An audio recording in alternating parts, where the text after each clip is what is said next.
The final two episodes in Book 3 of Legend of Korra aired this week, and kicking things off was the episode Enter the Void. Things begin with Team Korra planning a daring raid on the Air Temple in an attempt to save their friends. Of course, Korra fears for everyone involved's safety, and it seems only now in this dark hour is she really beginning to understand and come to grips with one of the Avatar's greatest qualities, that being selflessness and sacrifice. One can draw a great many Christ comparisons to the Avatar, and this certainly felt like one to me. We can see the Red Lotus is still very much dedicated to their plans regardless of who gets hurt. Enter the Void very much hits home Zahir's fanatical ideals, and how he truly does feel like he is answering a higher calling with his actions. And you know what? Why shouldn't he? So far, pretty much everything has gone his way all season long.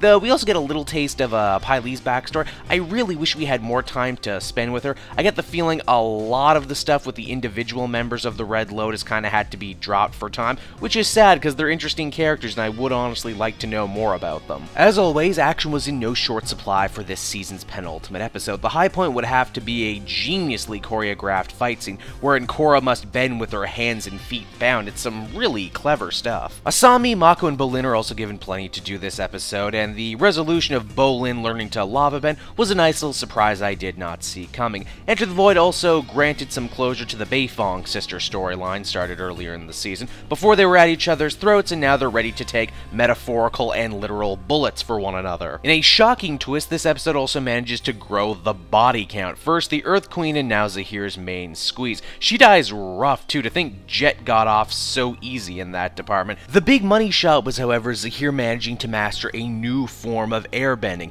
Yep, the madman can fly. How about that?